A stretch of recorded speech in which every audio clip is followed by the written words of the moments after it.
Welcome to the Deep Dive. Today we're getting into a topic lots of people think about but maybe want a bit more control over: masturbation.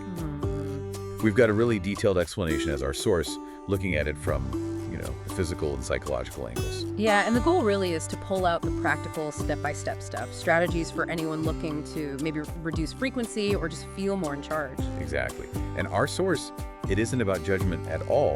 It's purely focused on the how-to if you are looking to make a change. Right, it's a very practical guide. So our mission here is to distill the most useful bits, the actionable info for you.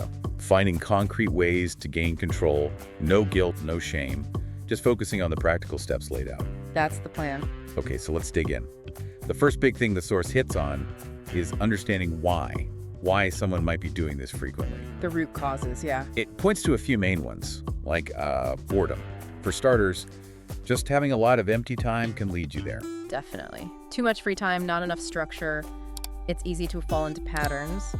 And then there's loneliness too, that need for connection. Right, which is fundamental. It's interesting how these basic human things can lead to specific habits. Well, our brains seek stimulation, right? If you've got downtime and no engaging alternative, well, this can become the default. Makes sense. And with loneliness, you might seek temporary comfort or release, and this can kind of become a habit, even if it's not real connection. And it goes deeper too, mentioning stress and anxiety, using it as a coping mechanism.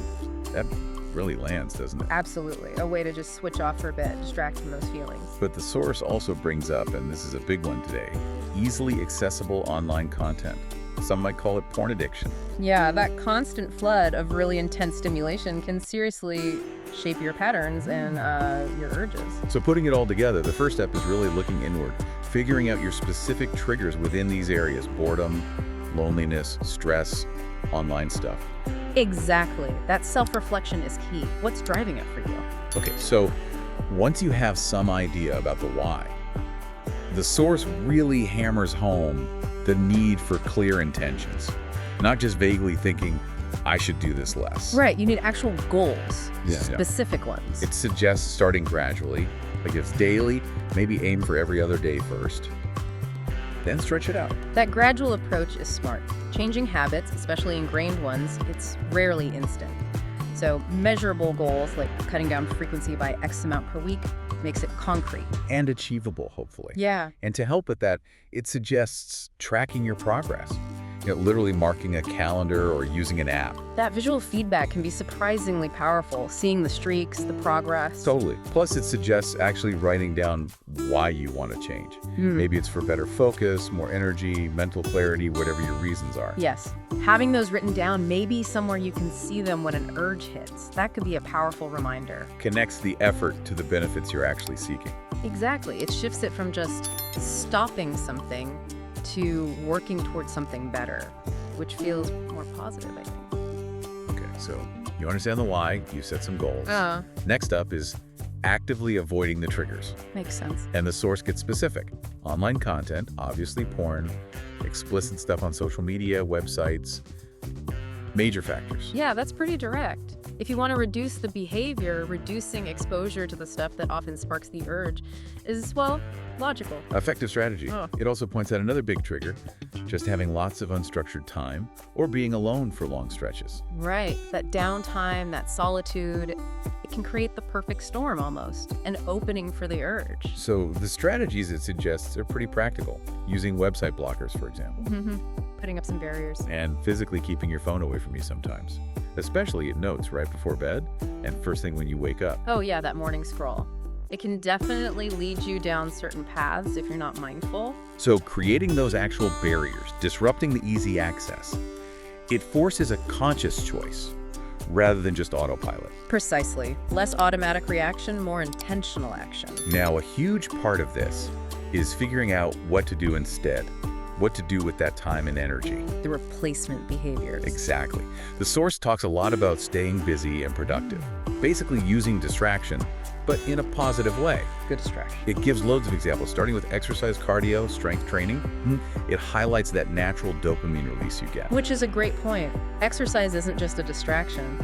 It tackles potential underlying things like stress, boosts mood, gives you energy. Making you less reliant on, the old coping mechanism. Exactly. Then it mentions hobbies. like music, art, reading, sports, whatever, genuinely grabs your interest and you enjoy. Finding those flow states, things that absorb you, Learning new skills is in there too, a language, coding, cooking. keeps the mind engaged productively. And I thought this was really good. Volunteering, getting involved in your community, shifting the focus outwards. Yeah, that's really valuable. It counteracts boredom, potential loneliness, gives you a sense of purpose, connection, achievement, positive engagement, basically. Okay, let's talk about building, like mental muscle, self-discipline. Right. The willpower aspect. The source introduces this thing called the 5-minute rule. Found this interesting. The idea is when an urge hits, you just tell yourself, wait 5 minutes. Just delay it. Yeah.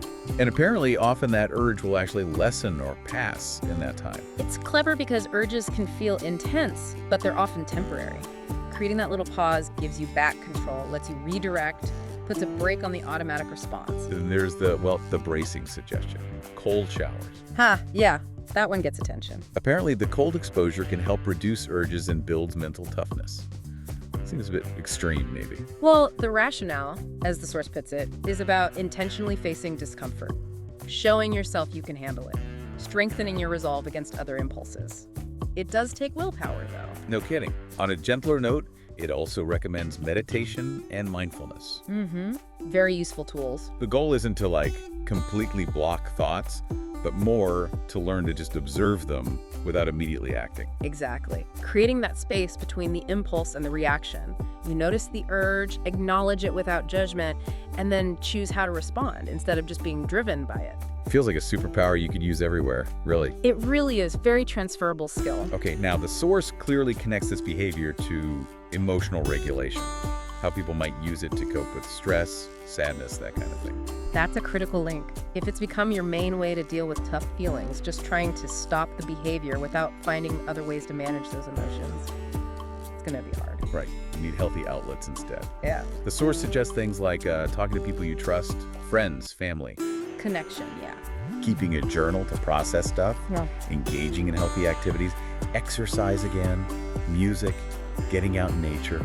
All about finding more constructive ways to actually deal with the emotions, regulate them, getting to the root, not just masking the symptom, which leads to more lasting change. Here's one I didn't immediately connect. Optimizing your sleep. Ah, interesting. How so? Apparently, an irregular sleep schedule or just spending way too much time lying in bed, awake, that could be a trigger. You know, that actually makes a lot of sense. Lack of structure, long periods of downtime, especially in a private space like the bedroom.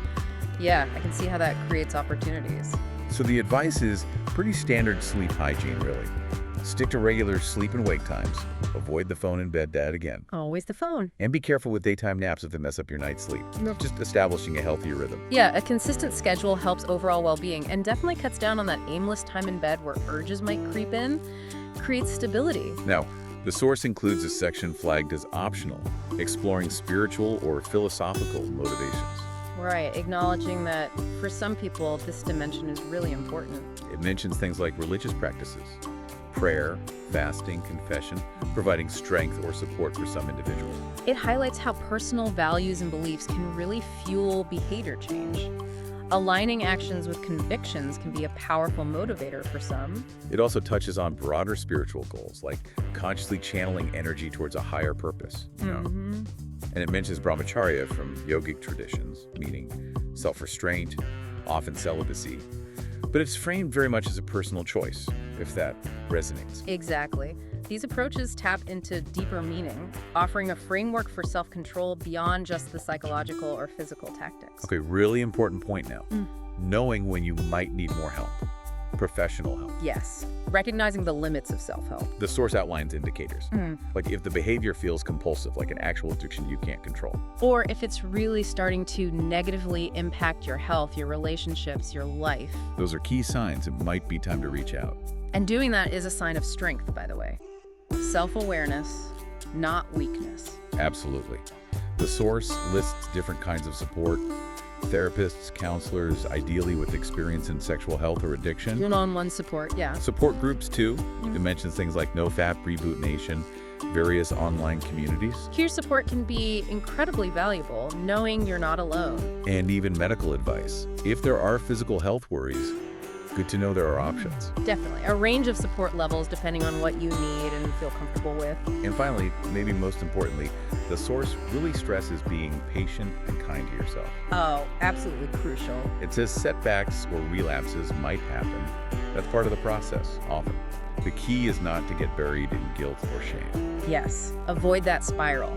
Focus on learning from it, getting back on track. Self-compassion is vital.